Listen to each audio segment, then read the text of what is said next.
You're listening to Bourbon, Beards, and Belvederes, the podcast where whiskey, cigars, and beard products aren't just a hobby, they're a lifestyle.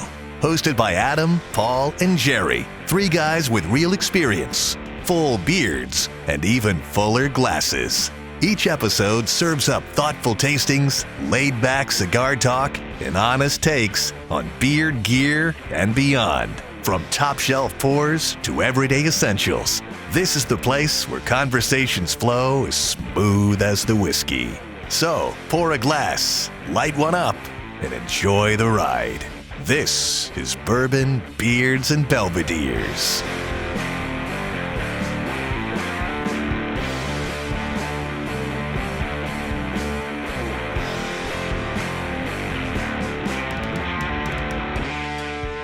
Welcome to Bourbon, Beards, and Belvederes. I'm Adam. And I'm Paul. And I'm Jerry. And today we've got some whiskey to drink, cigars to smoke, and we probably got some beer products we can tell you about as well. No guest today, so original format of the show.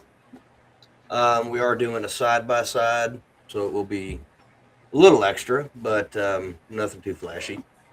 As always, we're starting with our palate warmers. Paul, I'm going to go to you first. What do you got? I started out with 4 of this new Riff bottled and bond. It's the winter whiskey from last year. Just happened to be sitting next to me, and it's what I grabbed. It's a really good one. I remember we all 3, I think, like this one a lot. And I'm enjoying it. I haven't had this probably since that episode, maybe. It's been a while since I had a pour of this. It's really good. I drank all mine, so I don't have any of the samples you said, but that's how much I liked it. Jerry, what you got? I got Hewling Station, their straight wheat whiskey, 90 proof, 83 wheat, 12 corn, 5 malted barley. Cool bottle, good whiskey. I've had this one. I had their bourbon, and then I have I think I still have a little bit of their, what they call blended, which is like 50-50 or something between the wheat whiskey and their bourbon. Yeah, it's from Old Dominic. This is, contract is still through MGP. And then they started distilling their own a few years ago with their Old Dominic brand, which I haven't had yet, but I've heard great things about. Right on. I do have some Hewling Station upstairs, but the one that I've got is not great. It's drinkable anyway, but the others that I've had from are pretty good. I went with a little higher proof. I don't know what the proofs are on these whiskeys that we're getting ready to drink. But this bad boy comes in 121 proof. This is the Traveler Full Proof Whiskey. Jerry was kind enough to hook me up on that bottle. I haven't tried it yet. I popped the cork while we were sitting here waiting to record, and so we're going to find out what this is like all together. I'll make sure you guys get samples of this so you can try it out yourself. It's already got a better nose than the regular Traveler. I mean, but it's full proof, so that's what you expect. Do we know the mash bill? Well, it's got to be mash bill 1, right? It's got to be 2. Let's see here. Yeah, it doesn't say. In case you folks are not familiar with what we're talking about, mash bill 1 versus mash bill 2, this is a Buffalo Trace product. They have 3 different mash bills they utilize. Does not have a disclosed mash bill, but it's a blended whiskey created by Buffalo Trace and Chris Stapleton. Yeah, so okay. It's probably a blend of one and who knows. Who knows? Anyway, nose really good. Lots of leather, lots of oak. There's some definite. I mean, man, it's not. So there's red fruit notes, but it's not. It's a stronger red fruit note than you normally get in a whiskey, but it's not overpowering the oak and the leather. And kind of a crisp citrus at the back for some reason, even kind of outshining that red fruit. So this Reddit post is saying a Barton blended with Sazerac-owned Canadian whiskey. Okay, so despite the proof, like I can feel the burn from the proof going down behind my sternum, but on my tongue I get all the rye spice. So that's definitely coming from that Canadian whiskey. It's definitely got that bourbon quality to it. That's what you want, even though it's a blended whiskey.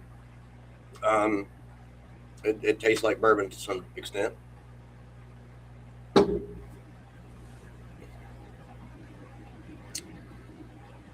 The only thing that, well, the oak, the leather, and the red fruit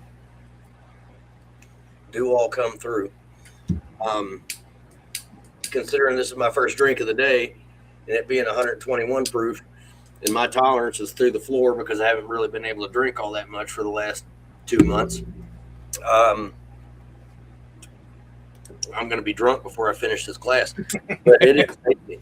I will say that is leaps and bounds ahead of the standard 80 proof offering, 90 proof offering, whatever it is. I can't even remember now. I tried to find it. We've got one upstairs, but I didn't have a whole lot of time to sift through everything. I wanted to do a side by side of these as well. But what I will do is get another bottle of the Traveler standard and make sure you guys get samples of both this and that, so we can do a side by side of those.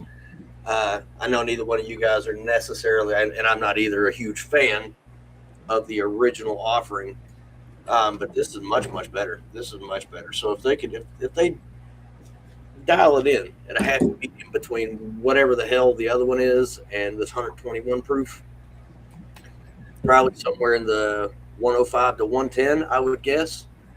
They'd probably be able to sell more of it. I know that this was a pretty hot commodity briefly, and only in a niche market. There's not a whole lot of people that are clamoring for Traveler anymore. They kind of were when it originally came out. It's not really that big a deal so much anymore, but it's really good. I think you guys will like it, so you'll have some soon. I'll make sure you guys get 2 samples each, so that way you can drink one, and then we can do the show as well. So on to our samples. Who sent these? I'm guessing Paul sent one. I sent one. Okay, cool. So the way I've got it lined up here, who sent the Smokeye? I sent the Smokeye. Okay, well, let's start there, fellas. Look at your guys' sample bottles and tell me if I'm crazy, but mine's got a lot of floaties in it. Oh yeah. I didn't notice that when I was pouring them. Well, we about to drink them, so if they're gonna kill us, we're gonna die together. I mean, floaties can be good things. Floaties can be. Hey, I got nothing in mind. At least that I'm just saying. Okay, well, according to Todd. I see it. Never mind. According to Todd, the floaties are the good, remember?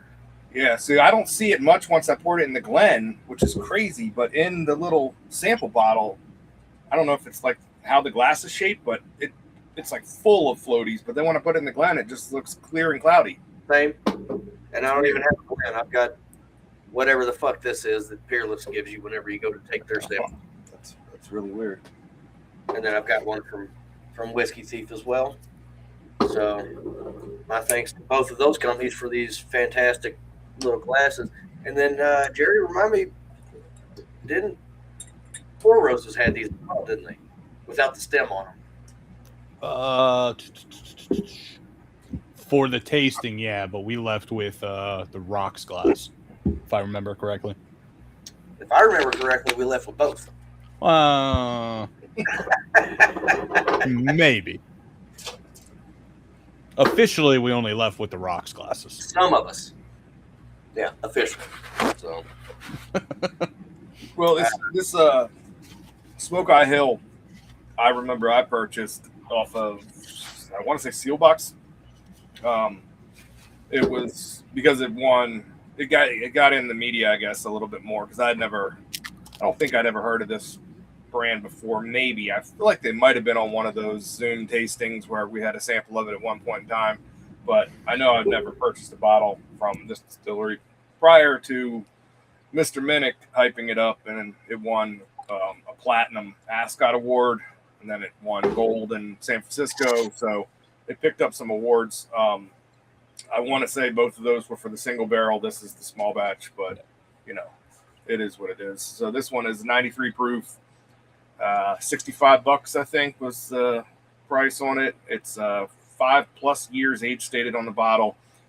They say it's aged in 30 and 53 gallons with number 2, 3, 4, and 5 char barrels.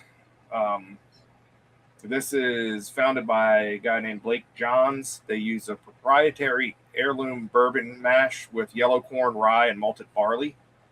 The weird thing about this one is it is an Arizona brand.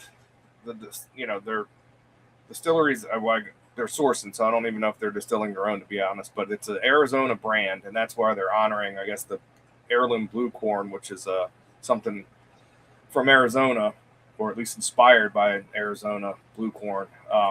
It's distilled in Indiana and then shipped, I assume, in tanks to be barreled and then aged in Colorado to become an Arizona product. So this whiskey's been all over the country.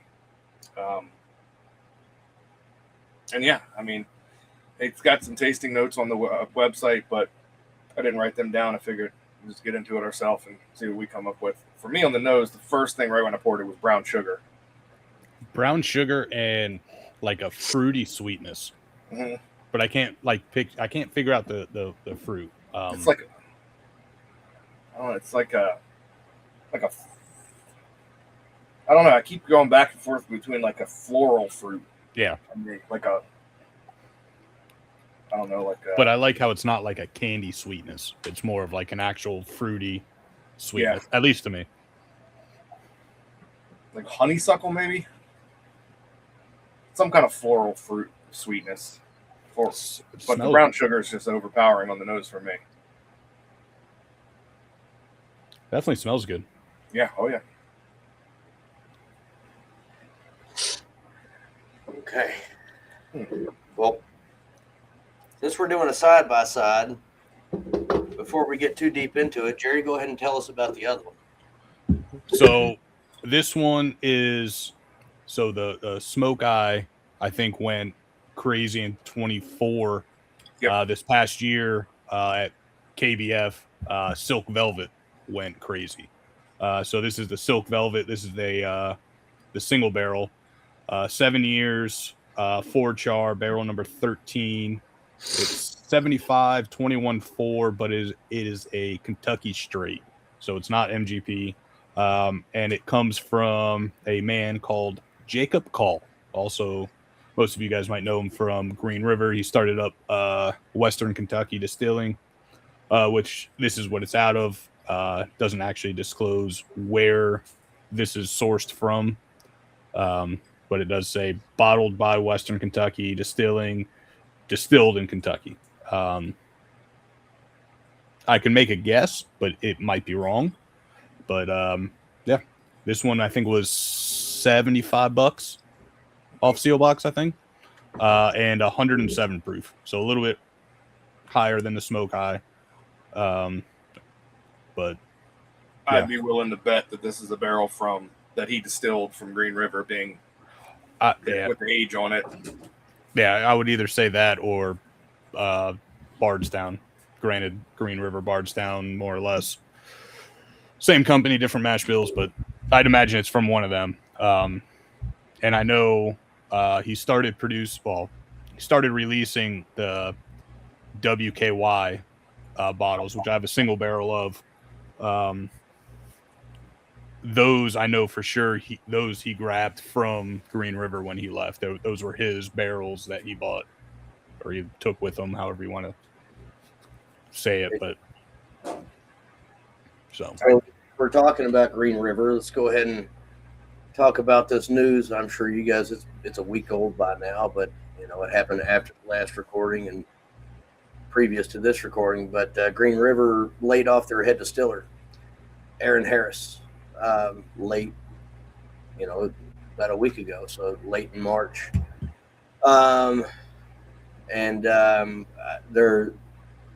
they said it was, basically due to lower demand, I guess. They had to let him go, I guess. I don't know, maybe layoff generally signifies the intent to bring somebody back. Unless you just don't like that person, then you lay them off and let them linger until they finally quit. So that way you don't have to pay unemployment. But I doubt that's the case here because I've never had anything from Green River that I didn't absolutely enjoy thoroughly. So I seriously doubt if he's going to be out of a job for very long. Somebody, if Green River doesn't bring him back, somebody's going to pick him up. It's basically a transfer like in basketball. But sorry to hear that, and hopefully that irons itself out here pretty soon. Now back to the nose on the Smokeye Hill. Yeah, I like that. I heard Paul say honeysuckle. I don't know about It's like a floral sweetness. I don't know if it's honeysuckle, but it's like a floral sweetness. It's not, for me, and not a fruity sweetness. It's more, I don't know. I can't put my finger on it. Well, it's almost like the sweetness and the florality, if that's a word, or two separate things that are kind of blending together as I inhale. But I'm not getting a whole lot else. I would imagine it's going to open up a little differently on the palate. Yeah, going to the silk velvet and then back to the Smokeye on the nose, a little bit of caramel and then a cinnamon note comes through, along with that florality note. You know what? We're coining that term. If it's not, I'm going to look it up real quick. I am on a computer. Let me look that up and see if that's a word. It does not appear to be a word. It is a word now. This is Wiktionary. So take that for what you will. Florality, the quality of being floral. Okay, so I don't see it anywhere else. It's not on dictionary.com or hell, AI is not even pulling up anything in the Google search. So maybe it's not an actual word, but it's a word for us on the show now. And I got to say, going from the Smokeye to the silk velvet, you got to smell the silk velvet on its own. Yeah. That's all there is to it. You can't go from Smokeye to silk velvet because if you do, the silk velvet smells like shit. That's just my personal view on it. On its own, I mean, it's got a dusty quality to it for me. Which I do like. It's really good. I thought the same thing. I got funky notes off of it. Kind of reminded me of like a dusty. But I did sneak a sip, and then I got punched in the face with one note off the palate, and then now that's all I can smell on the nose. So okay, see. don't say it just yet. I'm not going to say it. We'll see if you guys do the same thing. Yeah, I get that same dusty, like funky note to it, but I also get like a red fruit in the nose on the silk velvet. Holy shit. So that Smokeye, the nose carries right over to the palate. Just straight over to the palate. And that is, you know what? I don't give a fuck what you think about Fred Minnick. My guy knows some shit, and that is a damn good whiskey right there. Holy hell. Yeah, I get, the florality is still there, but vanilla, caramel, baking spices. There's a pepper note on the finish. Mm-hmm. That's fantastic. It drinks lower proof for me than even 93. I would love to have this at 115 or something like that, but that's smooth. Yeah, I like that spice on the finish there. I think it helps round out the more or less sweeter profile of the whole pour. Yeah, there's still that floral fruitiness to it.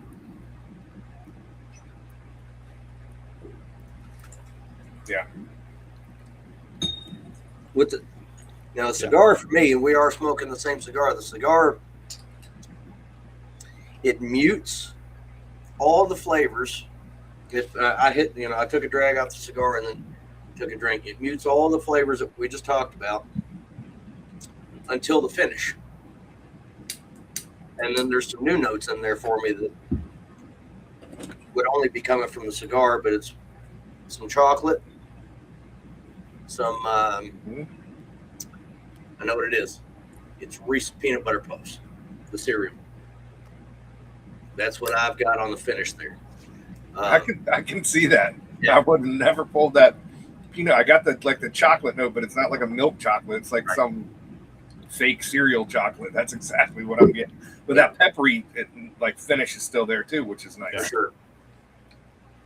Mm-hmm. Yeah, I like that with and without the cigar. Yes, sir. It's definitely different, like you said. But a lot of times lately, I'm liking the pour by itself and not with the cigar. But this one I could go either way with. It's a different pour with and without. That nuttiness definitely comes out on the finish, going from the cigar to the pour. And then I did some quick Google research to kind of, because most of the stuff we drink is yellow dent corn, just basic ass yellow corn. This is that blue corn. Distinct, rich, and slightly sweet flavor, often described as a nuttier and more robust than yellow or white corn. So I was trying to look for that nuttiness, and I really didn't get it without the cigar, but with that cigar, that nuttiness definitely comes through. Either way, yeah, this is a great pour. And I don't remember which one of you said it. I think it was Paul. Say what you will about Minnick. His palate is, one of you. Say what you want. His palate's fucking good. Yeah. He might have some stupid tasting notes like marzipan and this and that. That just means he eats more than us. Or eats different crazy stuff. All right, are these fireworks coming through the mic? Someone like all of a sudden I'm like, is this gunshots or something? I look over and all of a sudden I see the sky lighting up. Someone's shooting off fireworks. I thought they closed the sliding door coming out to your patio there. No, someone down the street must be, because I could see them in the sky, so it's not like it's across the river. It's on this side. It's like, and we got a gun range literally like I could throw a rock and hit the gun range. And I was like, why are people, there it goes again. I was like, why the hell are they out at 9 o'clock at night? But nope, they're shooting fireworks. But yeah, going back to it, say what you want about Minnick's palate. It's granted, I think we talked about it. He did the barrel strength or the single barrel, whatever. This is a 93 proof, but this is still pretty good. I would love to taste this at barrel strength. Yeah. Oh, yeah. Hell yes. I think that's the only thing it's missing for me is just being a little bit more proof. I think it would be fantastic. It doesn't even, to me, it doesn't even need to be more, that much more. I think you put that in that 105-ish, like just over 100, just over 100 to 110. I think it'd be fantastic. Because that spice at the end, I think, helps keep it interesting. And if you go too much on that proof, I feel like it'll either increase that spice a little bit too much or it'll mute it out too much. But who knows? I haven't had the barrel strength yet, so I would like to try it.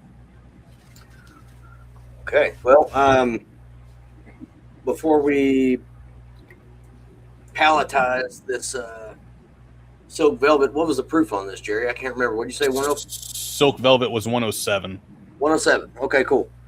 You know, what was the SRP on this? Because I saw it at 70 and I saw it at 50. And so I think the small batch, I think, is right around that 50, 45, 50, 55.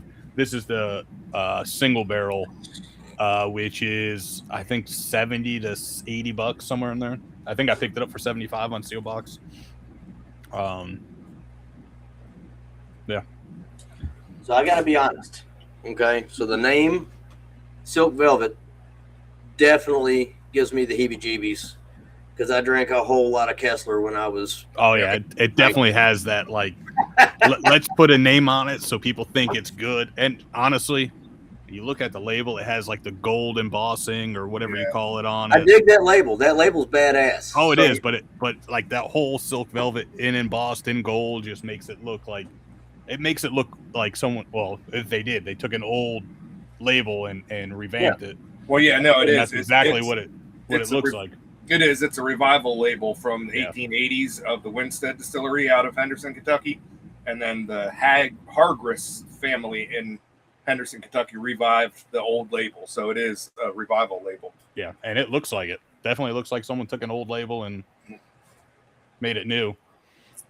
And it has the nice little thumb gadget at the bottom of it.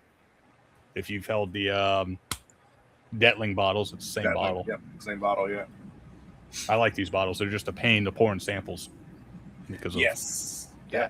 But bottle itself, I like. It's girthy. You can hold on to it while pouring a glass. Pouring a sample, on the other hand, is a pain in the ass. No, that's why you got to get the little quarter cup measuring cup.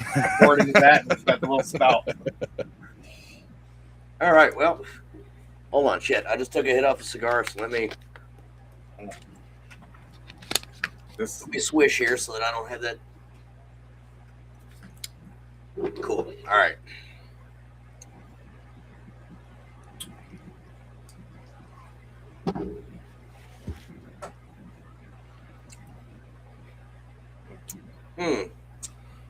Citrus. Yep. Just fucking orange bomb. That's citrus. What I got. Now go back to the nose. Now that you got that, all I could get off the nose was orange. Oh yeah, it's exact. I mean, that's. And I didn't get orange before on the nose until I tasted it. Now all I get off the nose is like cinnamon and orange. And it's a dusty orange. Yeah, it's so citrus forward. This is fantastic. Wow. Yeah, I like this a lot. And the proof has set it right where I want it too. You said it was 107? Yep. I don't know why that 107 proof works so well with whiskey and bourbon, but for some reason that can be a real sweet spot. You know, one of my favorite weeders out there is this. Got these two bottles here, this Antique 107. I fucking love it. I don't care too much for anything else Weller related, but I love Antique 107. There's something about that 107 to 115. You can push it on up to 120 if you really want to, but that is damn good. That is a lot of orange, though. Wow. So oh, what is that? If you don't like orange, don't drink this whiskey. That's all I can say. Yeah, I get cinnamon orange on the nose. I get like a charred orange on the palate. And then I get like orange zest and black pepper on the finish. It's orange throughout. If you like orange, this is fantastic. Yeah, the orange that I'm getting on the palate is definitely like when you go to those fancy bars or whatever where they char the orange on your old fashioned, the garnish. Yep. But there's a note in here that I keep going back to it, and if I keep doing it, I'm gonna be fucking hammered by taking so many salt sips. There's a note in here that reminds me of something, but I can't figure it out. It's the orange hits, and then this thing hits, and I want to say it's some kind of like bubble gum, but I can't figure the fuck out. Well, I'll tell you what, that cigar is getting ready to change your life. Take a pull off that cigar. Have a drink. It almost reminds me of like that Big League Chew bubble gum, but not like the standard version, like the grape or like the flavored ones that they had. I gotta go back, light the cigar again. Brings that char, that like caramelized citrus, big time, going from the cigar. But it kind of mutes the brightness of the citrus for me. But the finish is much better, I think, with the cigar. They bring out like darker, like I don't know. I get like there's like graham cracker. It's almost like a s'mores if you had an orange wedge just snuck in there. That is that's what I've never seen them, so nobody take me at my word that these are a thing. But you guys, we talked about them before. Peach rings. Imagine if they had orange rings, and then stuck that bad boy into a s'more. Yep, that's exactly what I'm getting on the finish. And I didn't get that before. It's like graham cracker. There's a sweetness. There's a darkness that kind of chocolatey, kind of cocoa-y, and then that citrus and I keep saying citrus. It's not citrus. It's orange. Yeah. It's not lemon. It's not lime. It's orange. That's there, and then there's this nice black pepper kind of tingle on the finish that lingers, and it's got a nice long finish too. Yeah, before the cigar, that spice was more of like that rye spice, like that overall palate. You go from the cigar to it, it turns it more into like that black pepper, that red pepper flake, like just tingly feeling instead of the whole experience. Yeah, it definitely brings like a toasted quality to the pour that I really didn't get with the Smokeye. Yeah, I've enjoyed this cigar a lot. Oh yeah, absolutely, and it has,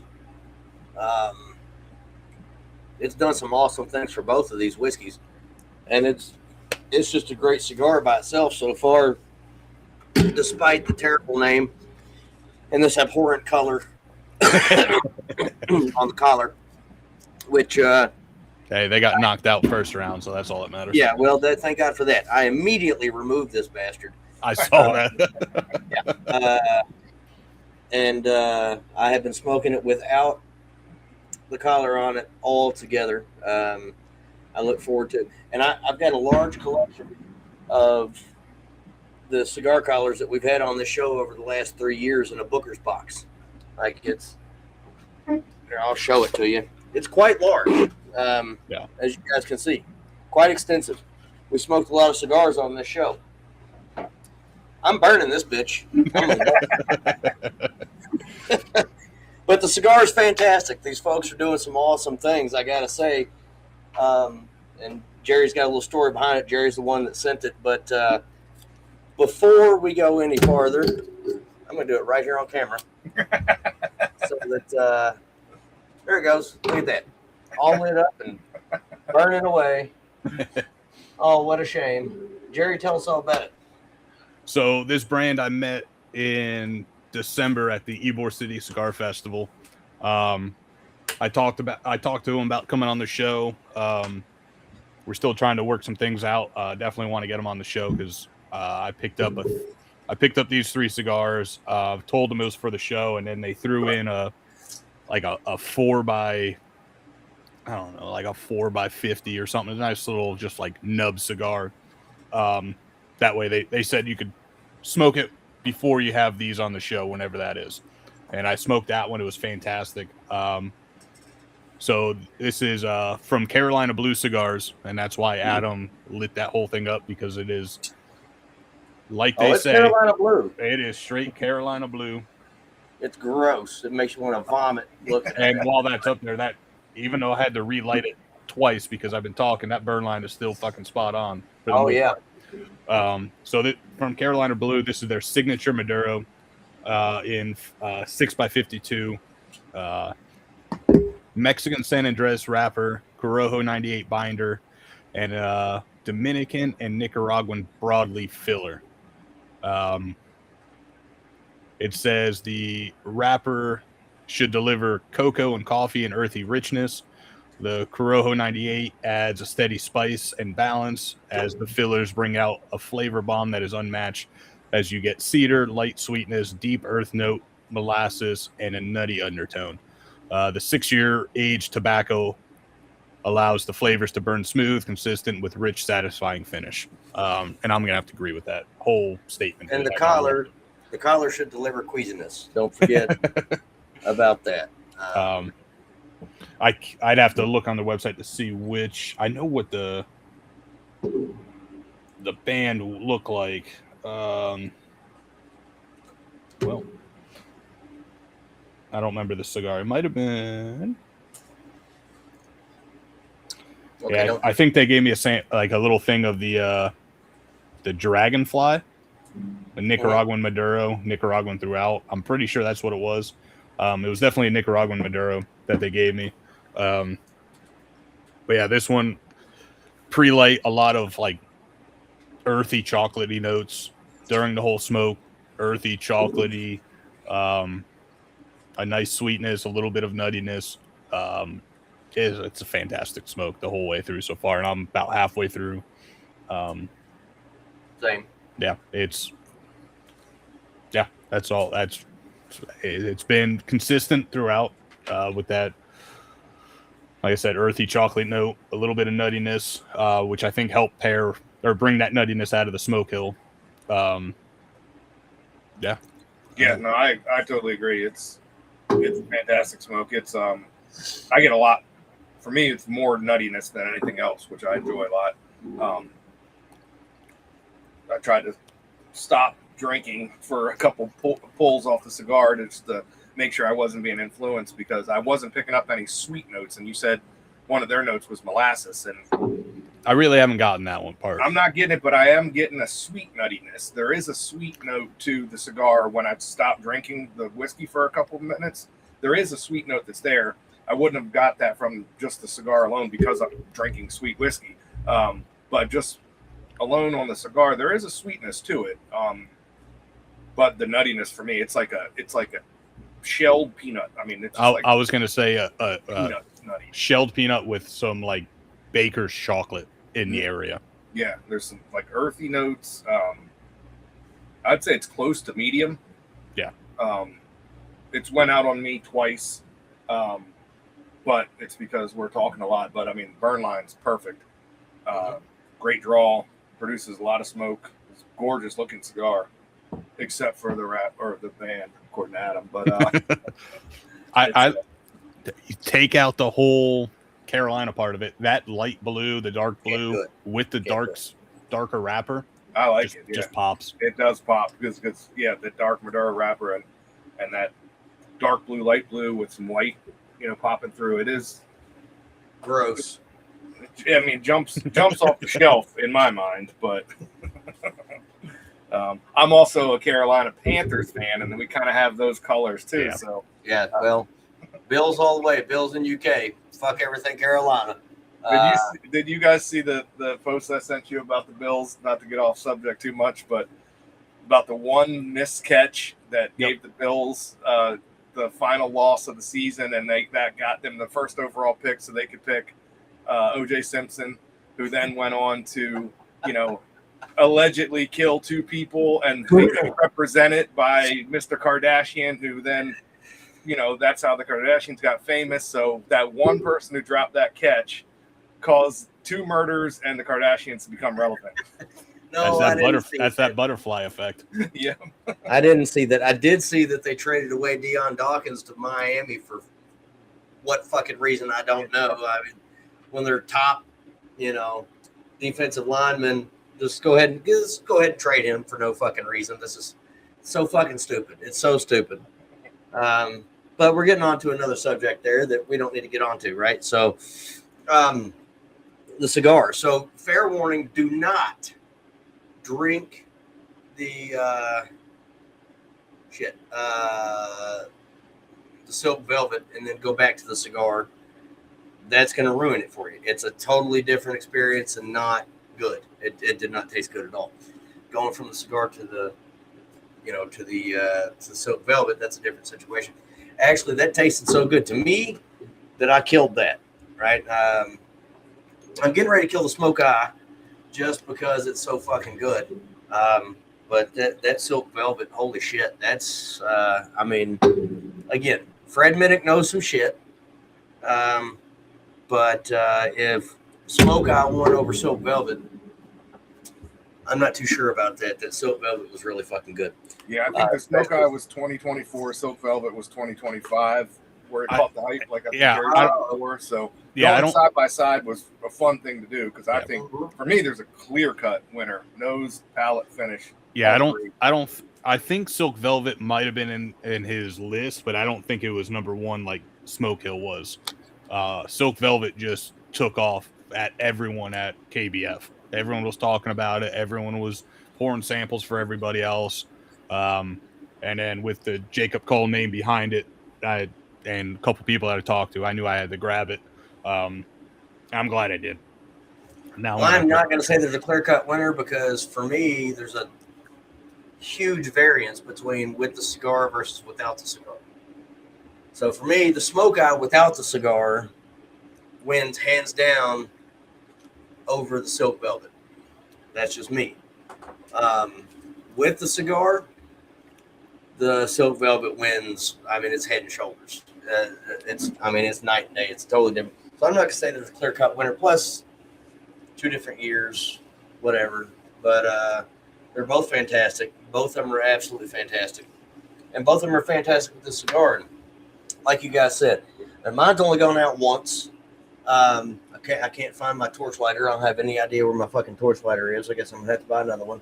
So I had to use a regular, cigarette lighter, butane lighter. Which they're both butane lighters, but there's a difference. It's like I said, gone out once. I mean, I've got no ash on the motherfucker, but look at that burn line. Look at that shit. Holy shit. That's constructed fantastically, yeah. I mean, holy shit. That might be one of the best burn lines I've ever seen on a cigar. And despite its horrible colors that no one should ever have to look upon, it's fantastic. These guys are doing some great stuff. It is definitely more medium, but it's just enough on this side of medium to make me happy, because I like the darker. We talked about that on here a bunch. I like the black coffee, rare steak, the strong, foolproof whiskey, that kind of thing. I like the full flavors of things as opposed to the adulterated flavor of things. This is just on that side to make me happy with my cigar. And it's got a great draw. It's not too tight. It's not too loose. You guys keep mentioning girth, and I keep going back to conversations with my wife. Not about this. No, I'm just kidding.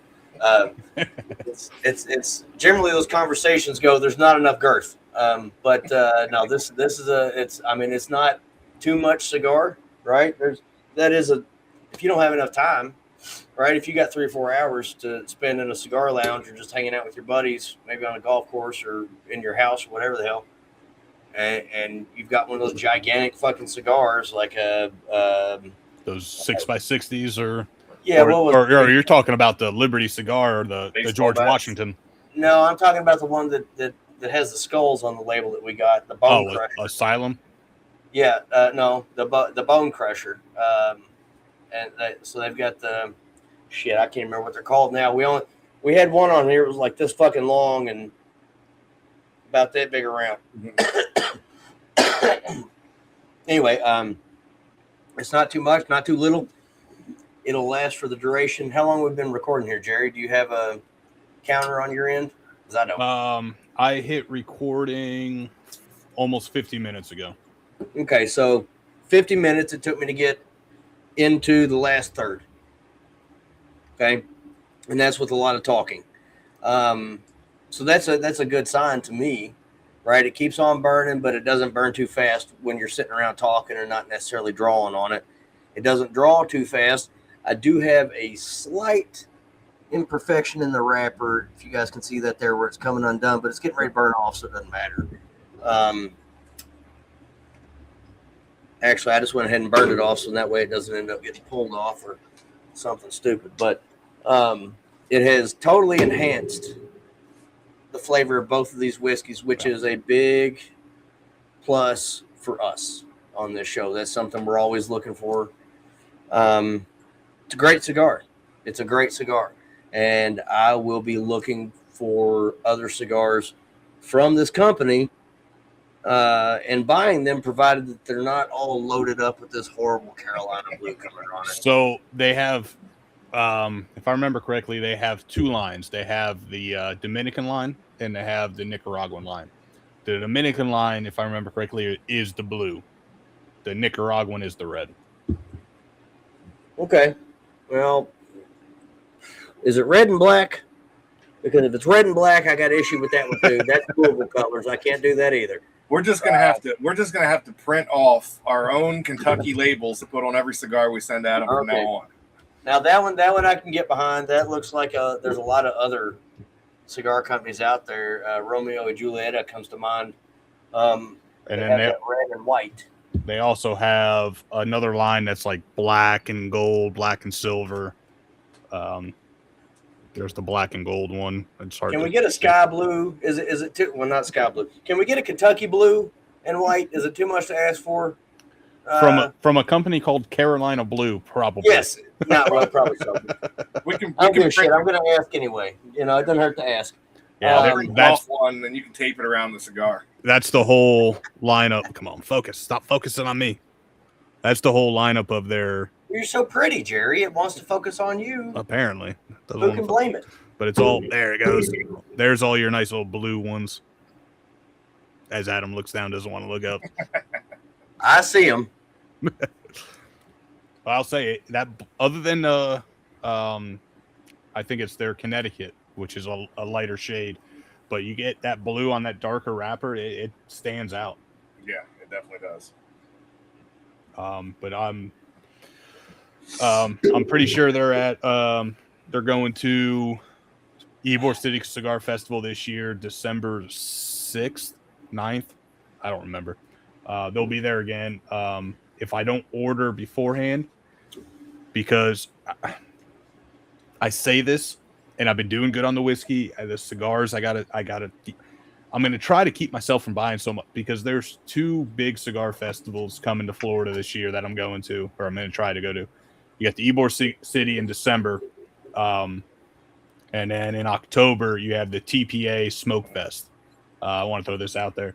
It's going to be in Pensacola, October 1st through the 3rd. It's going to be a bunch of, right now, I think I don't know, but I think you're probably going to be looking at about 20, give or take, boutique cigar vendors, and then some other, like the Poke Your Smoke cigar pokers that I've used on the show before. She's going to be there as a vendor. Someone, who else? There was another one. Tickets are on sale now. I'm going to go. I just don't know which ticket I want to go for. And I want to talk to you guys off air. They're doing a little raffle thing. I kind of want to put a little raffle box together. Maybe some beard oils, maybe some whiskey. I don't know about some cigars, since it is a cigar festival. There's going to be a bunch of them, but maybe some whiskey and some beard products, maybe some stickers, hats, shirts, something that we can make. Throw it in that box, maybe do a little thing for them. But yeah, definitely those 2 cigar festivals I'm going to try to go to. And if I go to these, I know I'm going to spend a shit ton of money on all these cigars. So I'm going to try not to buy cigars throughout the year unless we have like a guest or someone on. First off, because I have too many cigars, just like I have too many fucking bottles of whiskey.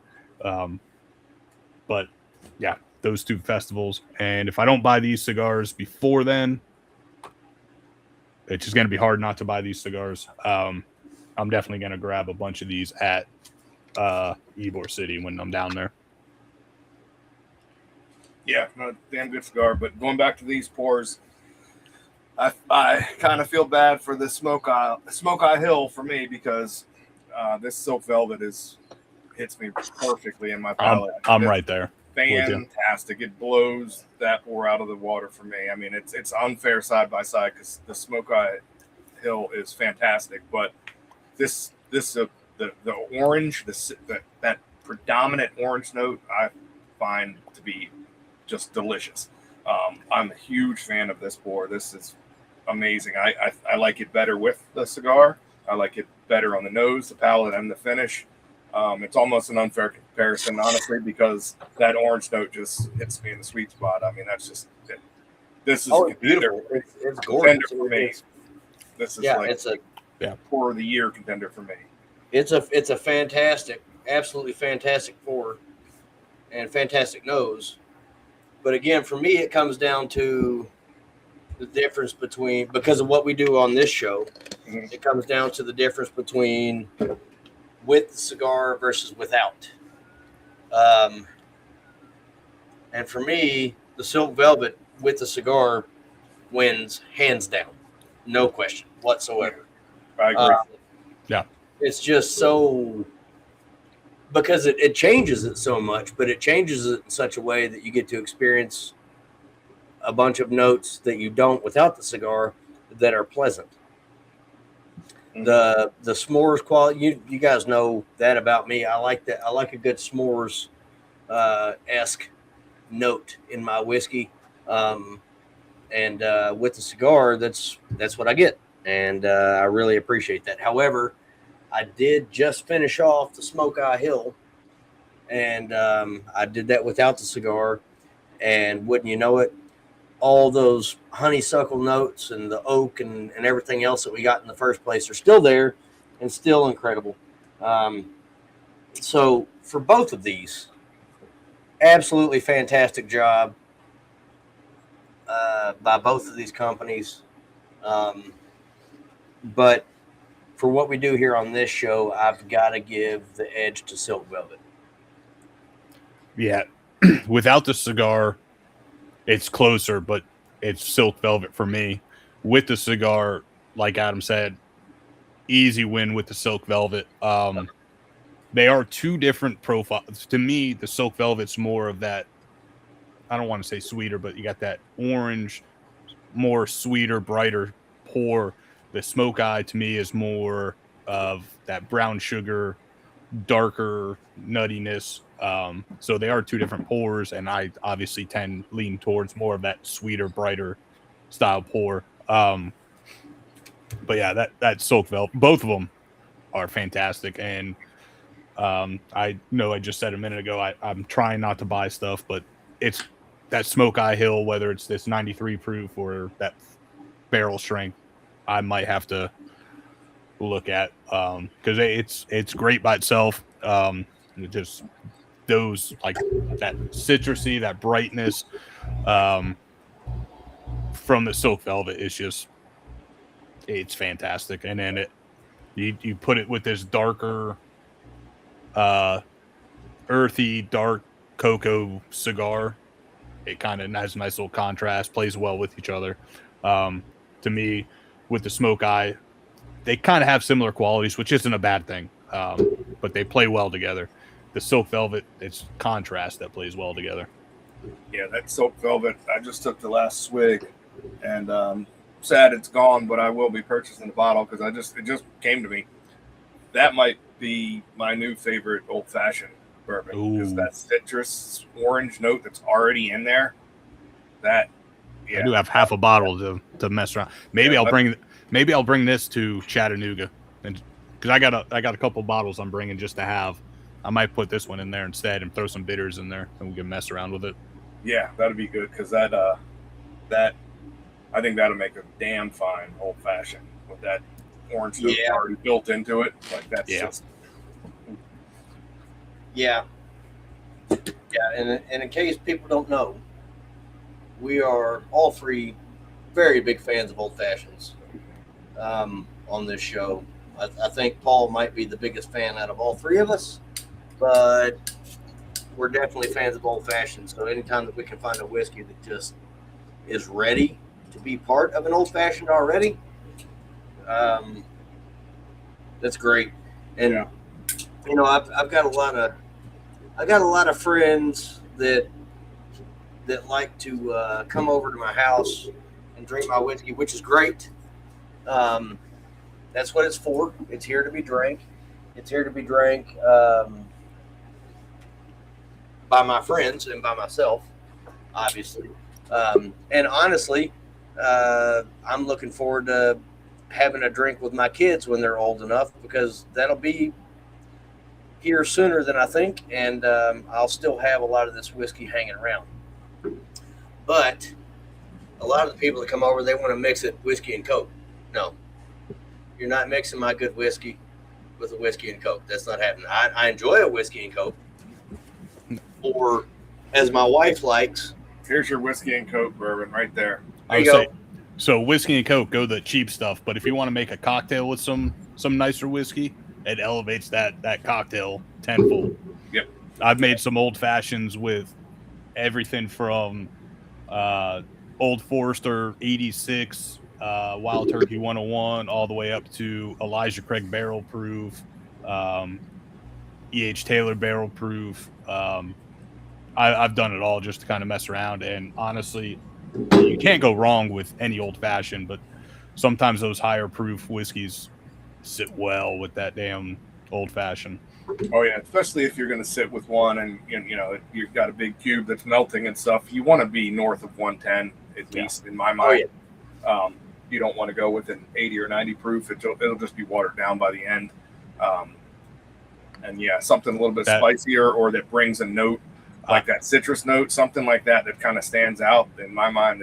Those are the perfect pours for old fashions. For me. I don't know. It's going to be cliche for me, but you get that maker's cash strength in an old fashioned for me. Oh, yeah. I don't know what it is, but for some reason, like that's usually my go-to. Maker's Cast Strength is my go-to when it comes to makers. Period. Maker's Cast Strength or specifically Maker's 6. Oh my God, that shit is fantastic. But the ultimate mixer is also the ultimate straight rum. That's going to be that Plant Array OFTD, or as it used to be known as Plantation OFTD. 138 proof, mixed with some Coke. You know, I'm sitting here railing against whiskey and Coke. Well, this is a rum made to be mixed with 138 proof. It will stand up to that Coke. You can make a rum and Coke and go float in your pool for 3 hours. You don't need to get out of that pool to make another one unless you're an alcoholic. Recently, we've came across a product. I know me and Adam talked about it that can upgrade your rum and Coke, get you some Dr. Pepper, strawberries, and cream with that high proof rum. That is just it's dangerous. You know what? I bet I love Dr. Pepper and everything they've done. I could not do that berries and cream one. Oh, that's the best one. Really? Are you talking about the blackberry or the strawberries? The strawberry. That's the best one. I still have probably about 4 or 5 cans that I keep needing to make a simple syrup out of. I can't for some reason I couldn't do it. Now you give me that Dr. Pepper and cream soda. That's a good one too. That is a good one. Shit, I could drink that. The blackberry is the only one that didn't really bring anything to the table for me. I prefer just a regular Dr. Pepper over the blackberry, but the cream soda, the strawberries and cream, that's a staple in our house. We have 12 packs of those right now. Those are pretty delicious sodas for when we do drink soda. But yeah, no, for me, like I said, hands down winner. I want to get a bottle of this Silk Velvet, definitely. But we do have one more pour. This pour comes to us via a friend of ours, Matt Crones, out of Distillery in New Hampshire. I sent you guys samples of these because he sent me I think a 375, maybe a little bit smaller bottle. I'm not sure. But it was a Secret Santa that we did with a group of us to get together around Christmas and send out some samples, and then we all get on the Zoom and talk about it and thank each other and get drunk and people fall asleep and we have a good time. This is out of Smoky Quartz Distillery in Seabrook, New Hampshire. It's veteran owned and operated. This is their V5 small batch bourbon. It's aged in 15-gallon white oak barrels. It's 100% locally sourced organic corn. No wheat or rye in the mash bill whatsoever. It's proofed down to 90. And it says here on their website, the winner of the 2016 American Craft Spirit Association's silver medal, which I think I don't know, you guys get into it, but I think they should have more than a silver medal. I like this pour a lot. For me, it's got one big note that I think one of you guys mentioned earlier that for me, I don't know. We'll see what you guys think. I don't want to influence you guys yet, but this is a big note in there that I really like. Okay. Definitely like a caramel oak on the nose. Oh, caramel for sure. Yeah. That's like a wheat cereal coated in caramel to me is what I get. Kind of like maybe if you made Chex Mix with caramel on top. Because there's a definite graininess to it on the nose.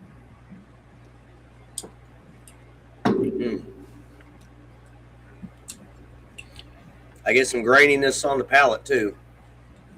A lot. Holy shit. That's good. Yeah, it's good. Did you say, is it wheat? Nope, 100% corn. Yeah. Really? Definitely, it does not have that like corn, like doesn't have that like mellow corn or 100% corn. That's what I was expecting when I was reading it when he sent me the bottle, and I was kind of looking into it before we jumped on that Zoom. I didn't taste it until then, I don't think, and I was expecting mellow corn, that, which I love mellow corn. Don't get me wrong, but that's what I was kind of expecting.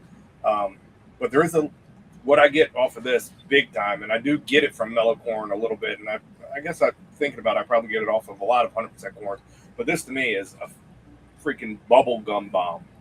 This is like on the palate, I get just pink bubble gum, whatever brand you want to call out, but just that Hubba Bubba, just those cheap bubble gum brands. It's like that powder on top of the bubble. Yeah, right at the beginning. I wasn't getting that, but when you said bubble gum, the bubble gum in my head that came to mind was the fucking rock hard Hubba Bubba. Yep, in the little yellow wrapper with the little twist ties on either end. Yellow and blue. Yep. It's fucking, it's so hard it doesn't even hurt your teeth. It hurts your gums because it's pressing your teeth up into your gums more whenever you start to do it. You got to put it in your pocket for 10 minutes to soften it up before you put it in your mouth. Yeah, so I guess I do get that, but at the same time I don't. Does that make sense? Like to me, it's that powder. Because you said it. It's that powder that's on the outside. Like as you throw it in, you kind of have that like powdery note. That's like that grainy powdery note. That's what I get. Yeah, it's the baseball pack bubble gum. Big league. That's what I get. Those like dried out, just like piece of like pink cardboard covered in cornstarch sugar or whatever they cover it in that comes in those baseball packs from the 80s. That's what I get off of this in a very good way. I really liked it. I mean, it was a small bottle, and I sent you guys samples, but that bottle was gone quick for me. I really like this pour. Yeah, it's good. It's definitely different from what we've been drinking. Oh yeah. You can tell this is different from each other. So, what was the proof on it again? 90 or 100, I think. I was looking it up. I had it pulled up, and then I started looking.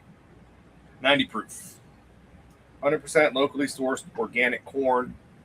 Like I said, veteran owned and operated. They won an award in 2016, so they've been around for a while. They do some other products. They do a vodka, a moonshine, a rum with, I think I read before, like locally sourced U.S. Sugarcane and molasses. And they do a Granite Coast Añejo.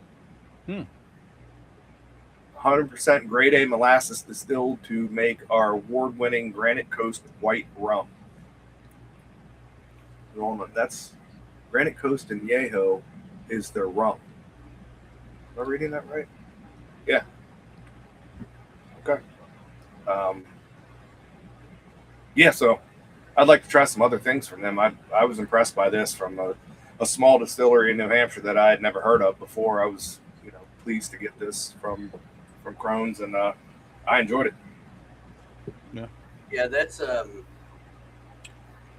and with the cigar. Excuse me, I know this is TPOM, but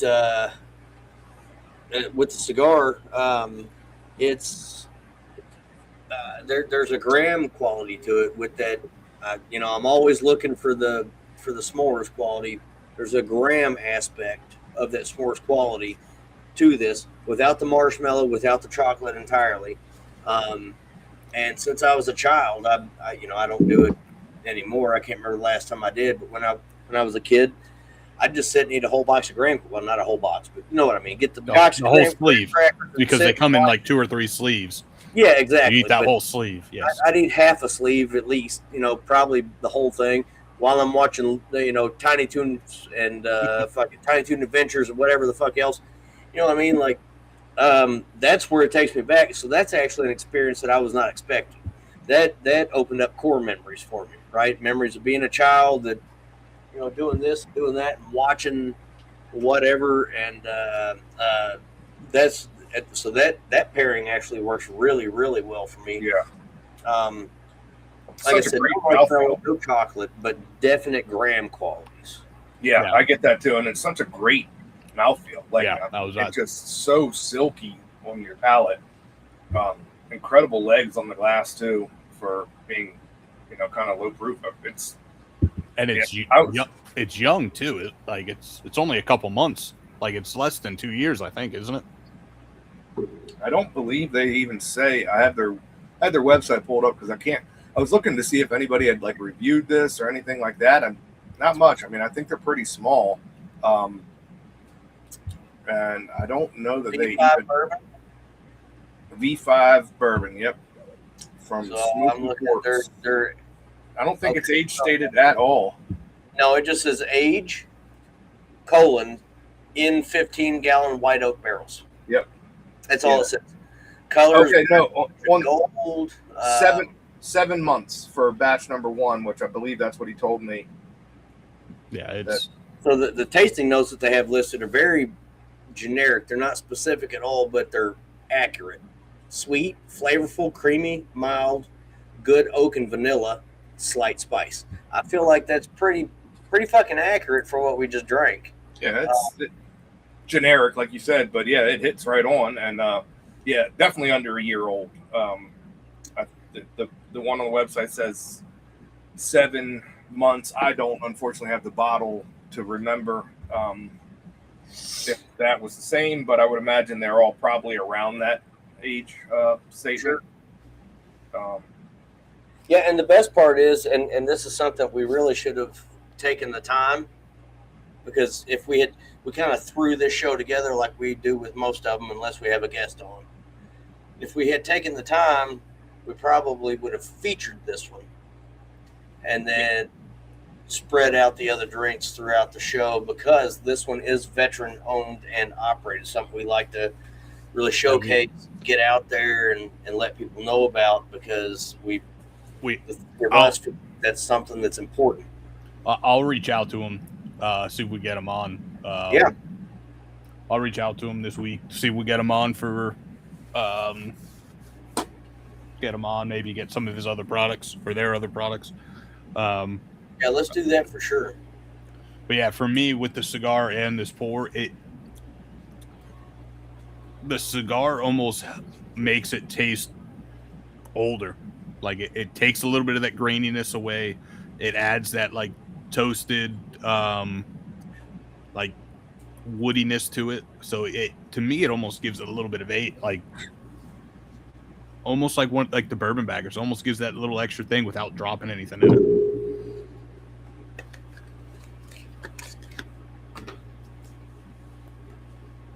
Yeah, it's good stuff. Really good stuff. It works well with the cigar, which, there's no way that these guys could have known unless they were pairing it with this specific cigar, which would be a hell of a coincidence. But it worked really well. And, I'm always looking for something that works really well between the whiskey and the cigar.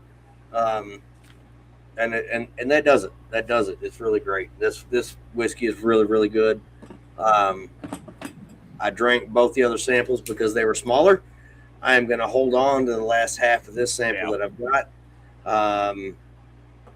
and get back into it. Hopefully, if we can have them on, because this is really, really good. And they make other things that we're generally not too much of a fan of. They've got vodkas. So they got a vodka, moonshine, a rum, and a bourbon, which makes perfect sense. That's pretty much what most distilleries do, minus the rum for the most part, at least here in Kentucky. It's been my experience that, at least for the most part, somebody that makes rum is a rum distillery. There's not a lot of distilleries out there that make all of these products, which is cool. I dig that. And, living in New Hampshire where they live and all that, it makes sense that they would have rum because, back during Prohibition, there was a lot of rum that was run through that whole little area from New Hampshire, up into Maine and down into South Carolina, I guess, or probably North Carolina, maybe. But it's good stuff. So I'll be looking for that. Definitely. Even if it's not here in Lexington, I'll be looking for it somewhere. But I've got a great appreciation for that whiskey. That's good stuff. Yeah, that's good. And then going back to the cigar real quick, starting to get into that final third. It might be medium plus now. Yep. Still fantastic burn line, ton of smoke. If you're watching this on YouTube, you'll see all three of us with the smoke. Ton of smoke produced. There's a spiciness starting to build up towards this end, but that chocolatey, well, baker's chocolate, that unsweetened chocolate, that baker's chocolate, that earthy chocolatey note with the nuttiness is still there, but that spice is starting to ramp up, which I'm liking a lot. Burn line, like I said, is still fantastic. Construction all the way through was fantastic. Relit twice, mainly because I lit it before we started, smoked a little bit, started talking, put it down, realized shit, I haven't touched it, had to relight it. And then when we were going back and forth with these whiskeys, before I went into it with the cigar again, I left it alone for a little bit, so I had to relight it. But other than that, it's been fantastic. And like I said earlier, I'm definitely going to be purchasing more of these from, well, not just these, but more from Carolina Blue.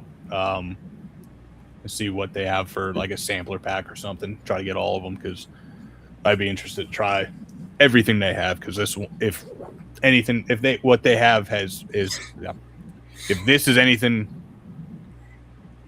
to think about what they got for their other cigars, it's going to be everything they have is going to be fantastic. Yeah.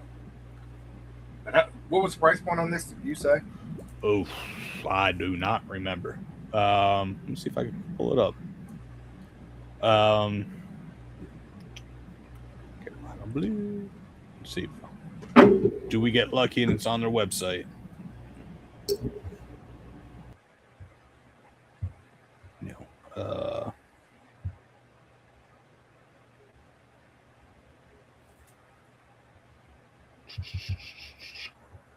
Let's see what this website says. While you're looking that up, it looks like it's as far as the Smoky Quartz, you're just going to find their products very local to their distillery or at their distillery. I just pulled up their map, and you might only be able to get their products at their distillery. It's what it's looking like. That's what, yeah. It looks like you might be able to get their vodka and their moonshine and their Granite Coast rum at some select New Hampshire liquor stores. But what we're drinking right now, I believe, is distillery only. So you got to make some friends that live in New Hampshire, or look up Macrones. I'd be happy to go and send you a bottle. That's a multi-pack. 1, 2, 3. So this website, it's sold out, but this website had this cigar, a limited edition, their Habano, Connecticut, and Dominican Puro for $50. So like $10 a cigar.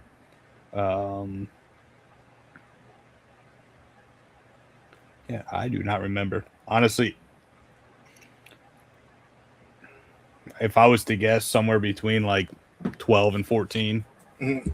Yeah, that's perfect. That's exactly what I expected for a good quality cigar like this. Yeah, it's well worth it. I don't. When I go to these festivals, I probably should check before, but there's been times where I'll be like, let me get 3 of them, and I'll send 2 out to you guys, and they're like, it'd be $50, and I'm like, well, shit, did not realize this cigar was gonna be $18 or whatever, like $55, $60. I'm like, fuck. And then there's other times I'll buy 3 thinking it's gonna be like almost 40, and it's like, $28. I'm like, okay. But I'm trying to remember. I bought a bunch of cigars in Ybor. I don't remember any of them being crazy price. Like, I think the most expensive one was Banff. I bought 2 of them from Banff. One was their Around the World, and one was their Area 51. And I think those were the higher of the, and I think those are like in that $15-$16 range. So Still, yeah, still worth it. Which that's Though I'll have to work my magic with Ish, see if he wants to come on this show with us, smoke some cigars, because that motherfucker's a madman. Yeah, no, I agree.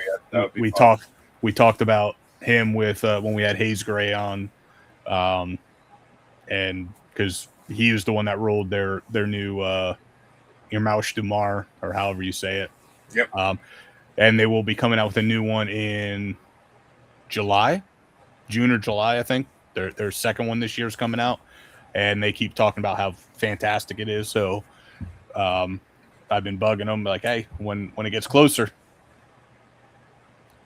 we want it. Yep, absolutely. So, Ish would be fun to have on here if you could fucking understand them half the time. But yeah, probably go on for a couple hours, but it would be fun. So yeah, no, I think this was good. I mean, we had, in my mind, 3 damn good whiskeys on from distilleries that all different profiles too. Super different profiles for each one. Which typically we try to keep them the same profile, and these you had 3 different profiles. Yeah, completely different profiles. And then with me, I don't remember. Oh, I don't remember what Adam had for his palate warmer, but me and you had 4 completely different whiskeys. Oh yeah, this malted oat and chocolate malt whiskey that I started with. I mean, and then I had an 83 or 85% wheat whiskey. Adam, what did you start with? I started with the Traveler 121 proof. Yeah, right. So he started with this. He had the highest proof of the day too for his palate warmer. So yeah, our pours were all over the place this time, but all fantastic. And like I said, the 3 we highlighted, Smoke Hill, Silk Velvet, and Smoke Quartz are all, in my mind, kind of relatively unknown until Smokeye Hill, and Silk Velvet kind of blew up on the scene. But they're not like core, heritage products. So that's thanks to Mr. Minnick, and one of them kind of is because it's a resurrection of a heritage product, right? The what was it? The silky. Yeah, it's not a heritage. It's a revival, but not really heritage. But still, it definitely is a revival of that. Right, like I said, kinda, but not really. Still, definitely a revival. But it was holy shit.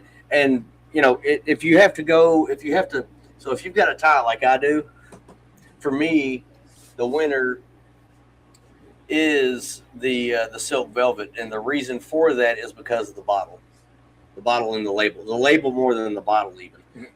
I like the bottle because the lip is big enough to allow for a large cork, like the old bottles did, and then the label, that's an old early 1900s callback. The snake oil salesman and the whatever the hell. Those are the style of painting advertisements they would have back then. Those massive banners with the big swooping letters, and for those that are only listening on the podcast and not watching on YouTube, just a little description best I can. It's kind of a seafoam green with some gold letters and some black outlining or some red. It's gold and black, but it looks like there's a red in that S. No, it's black. It's just I think the light hitting it. Yeah, I guess so. But it's just a really cool label. And if you've ever seen the what is it? It's got the 2 flintlock pistols. What is that? From Franklin, Kentucky. There's got to be somebody up there screaming at me right now. Yeah, I see the Lincoln Pinch. That Lincoln Pinch. Yep. The label looks like that, even with the script and the color, but the Lincoln Pinch is a much longer label. It's not an exact rip off or anything like that. It's just, but if I had to pick a winner, it's going to be that because of that label, because everything else was a tie for me. One was better without the cigar, one was better with the cigar. They were both fantastic. It just matters what you're looking for in a whiskey. Paul likes those citrus notes a lot because Paul's a big fan of rye, and we all are.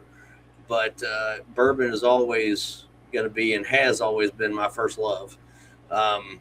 And those warm, toasty, chocolate, caramel, vanilla, oak, leather, graham notes, I really, really enjoy. And if a cigar can help bring those out, that's even better for me. But that honey and floral together was just something. Like that's, I could use more of that in whiskeys. Yep. There's the Smokeye bottle, just to be fair. That's kind of the granddad for 114 bottle. And then the Smoky Quartz, it's a 375, but that's the bottle to look out for as well. So apparently I looked it up and I got real excited because I pulled up Total Wine, pulled up the Smoky Quartz, and it said buy now. So I was like, there's no fucking way it's in Jacksonville. But if it is, I'm going tomorrow. Yeah. And it wasn't, but they have a 375 and they have a 750. The 750 is just like the typical like wine bottle look to it.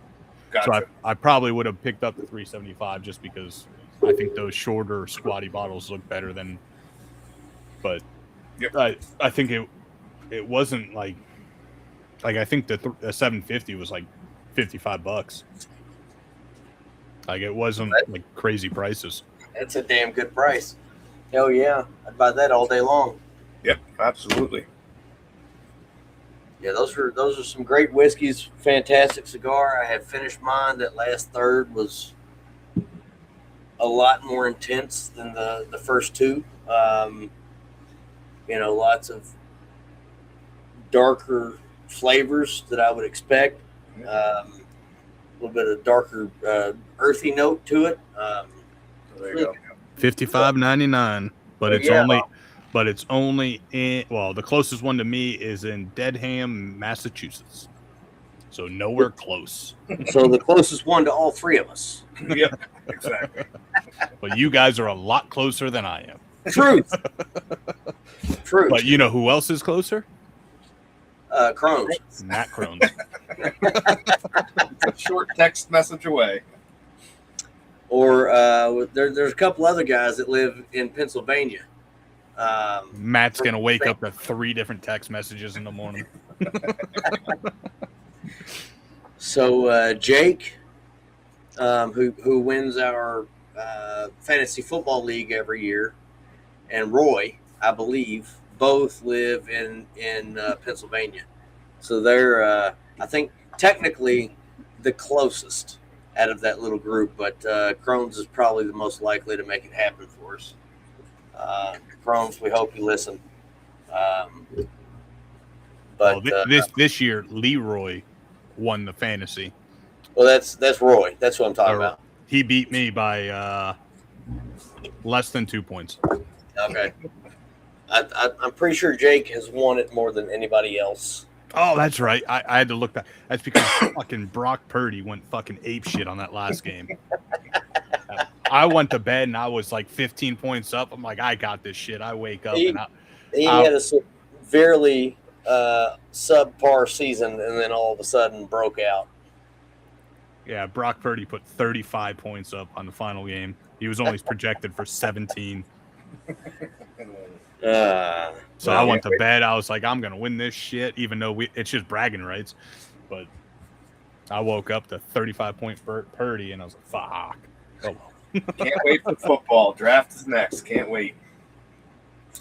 Yeah, that's what, 5 months away? Football, yeah, but the draft is in 3 weeks. Oh, yeah, well, yeah, the NFL draft. Yes. That's when football season starts, because I'm a degenerate and I start drafts the Monday after the NFL draft. I start fantasy dynasty drafts, so it starts for me here within a month. You might have to send me some of those, the names of some of those drafts, Paul, because I need something to occupy my mind. I can't watch baseball, and basketball is about to end for me. after tonight. The championship game is on right now. Michigan and UConn. Go Michigan. That's all I can say. I'm definitely a UK fan. So that means that I hate UConn, and I don't have as much hatred for Michigan as I do for UConn. Yeah, so I hate Michigan, so I hate Michigan. My mom went to UConn, so well, your mom is wrong. That's okay. yeah, she got a scholarship for swimming, so. Good for her. Good for her. I don't blame her. That's why it was more for scholarship instead of. Well, that makes perfect sense. Good for her. Yeah. Anyway, I need some of those. We got hockey. Hockey playoffs are next. Hockey playoffs are a couple short weeks away, so that's what I'm looking for. Regular season starting soon. Florida Panthers got knocked out after going back to back, or in the finals. They went back to back, but 3 times in the finals. Basically the same thing the Lightning did a couple years ago. Lightning went back to back. They won back to back, and then the third time they lost. Panthers went 1-1 loss. So, and then the Lightning missed the playoffs that year. Now the Panthers are missing the playoffs. So all's good in the world. Some of you will never understand the Florida hockey rivalry. It's got to be up there with UK and Louisville and Florida, Georgia. For some reason, that Tampa, Florida hockey is just it's a fucking rivalry that each side hates each other, and it's fucking awesome. And now that the Lightning made the playoffs and Panthers did not, it makes it even better. Yeah, I don't get the hockey situation at all. But I live in Kentucky, so it's not really a common thing here. But I wish I could get into it just so I had something else to watch. Drive my wife crazy with. She's not a sports fan, and NFL season or college football season or college basketball season is just that's all that's on the TV. And she's a saint for putting up with me. That's all I can say. So, but I think that brings us to the end of another episode of Bourbon, Beards, and Belvederes. Let's be sure to check out all these products. We've got New Riff at newriffdistilling.com. That's NEWRIFF distilling.com. We've got Huling Station at Old Dominic. Dominic is spelled in sort of a strange way. It's a CK at the end. So OLDDOMINICK.com.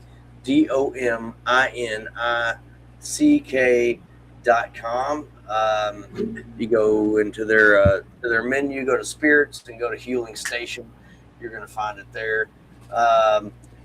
The Traveler you can find at BuffaloTraceDistillery.com. The first whiskey that we drank, SmokeyeHill.com. That's SMOKEYE Hill.com. Silk Velvet, you can find them at silkvelvetwhiskey.com. And then the Smoky Quartz you can find at SMOKY, no E. So SMOKY quartzdistillery.com.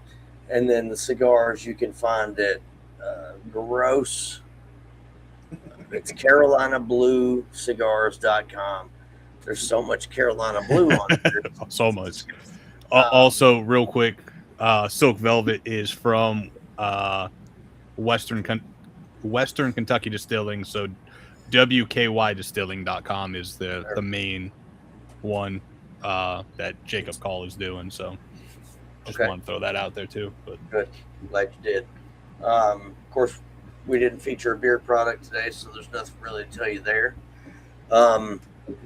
As always, we want to encourage you to support active duty military members, veterans, LEOs, first responders, firefighters. All these folks are out there giving everything they've got for us. Nurses as well, nurses and doctors, giving everything they've got for us. They're serving us. The least we can do is give back to them. So, find a reputable charity that gives to these organizations, one that's been vetted, and give what you can when you can. it's truly appreciated.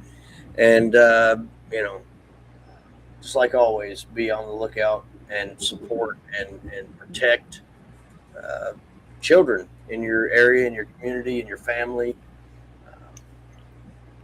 The world's fucking crazy, and it seems to be getting worse. And the more that I talk about this, the very next day I'll see some shit that I didn't want to see.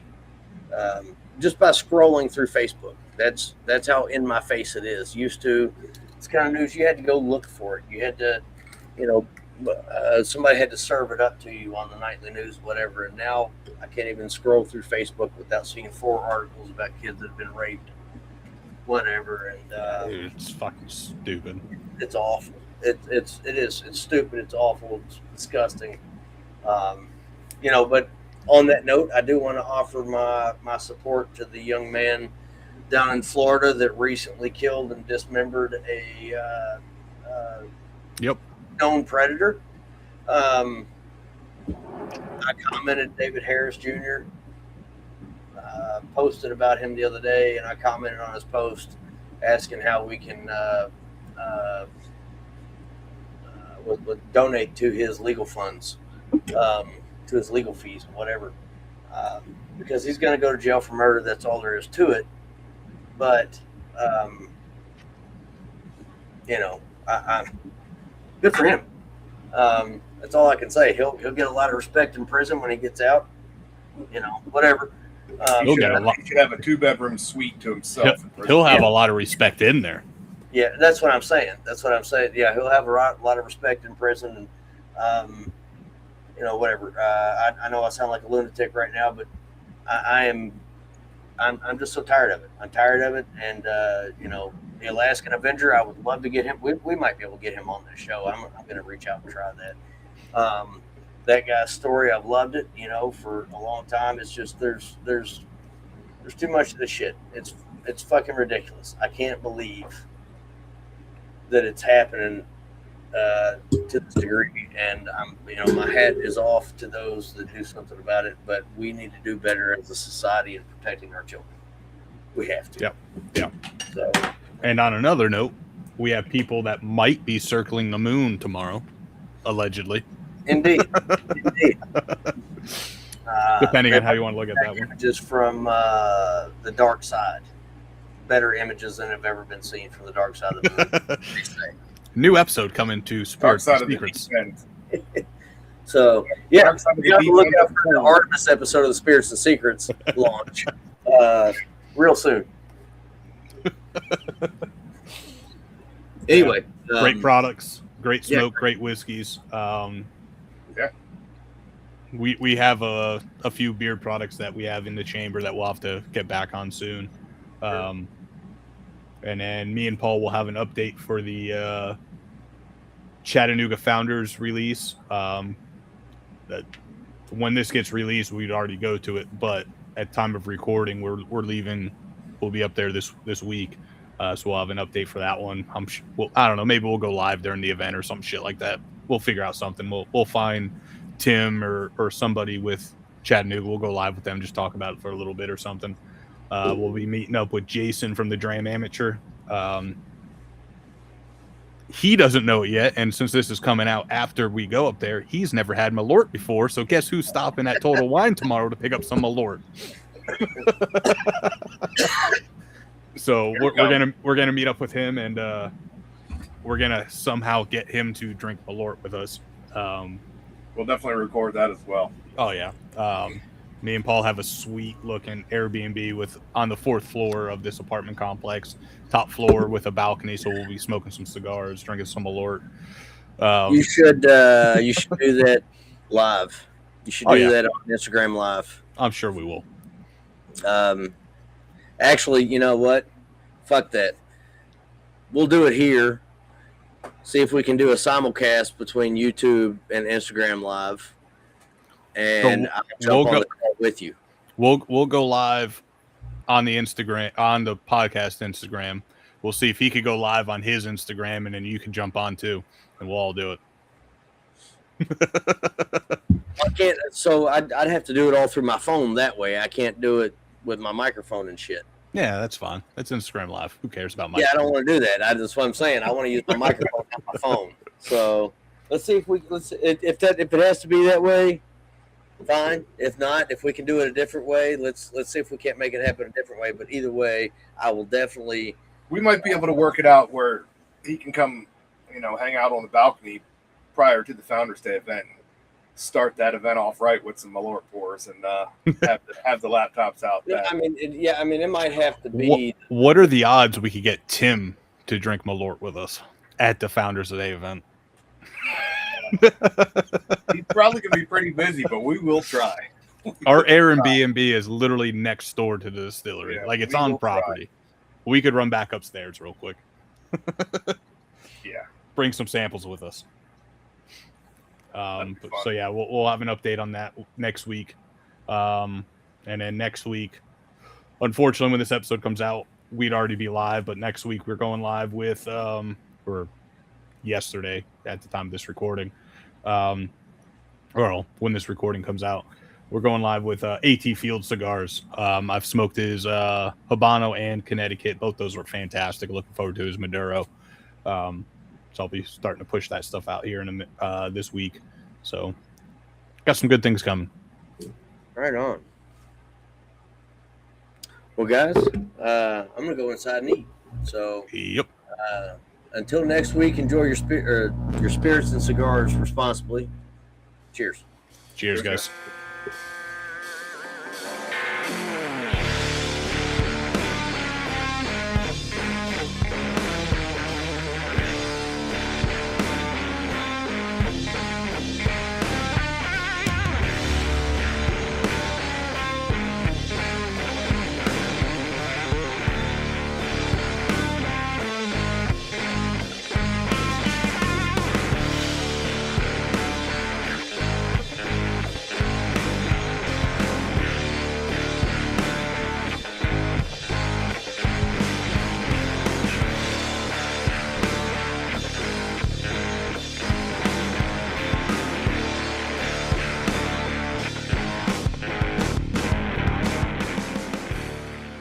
Bourbon Beards and Belvederes is produced by Adam Bolden, Paul Rousseau, and Jerry Ullman.